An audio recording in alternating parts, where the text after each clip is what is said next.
我是主播噗噗，我是主播 Cinderella。本期是新手饲养要一只保温。首先要了解为什么要保温。因为鹦鹉大部分都是外来物种，多来自热带和亚热带地区。我们虽然有厚厚的羽毛羽绒覆盖，但御寒能力还是比较差的。而且鹦鹉血液循环很快，体温比人类高，介于40至44度之间。那是为了随时能够起飞，总是在燃烧热量，导致维持在较高的体温。嘿嘿，我们热血生命体很酷吧？现阶段的保温方式已经有很多，下面为大家整理了可参考。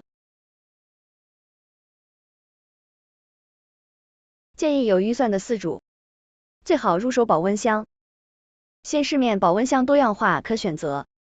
保温箱是我们鹦鹉的 SU， 各种特殊情况的时候，放入保温箱中极大增加存活力。各位小主都了解了吗？那咱们下期见。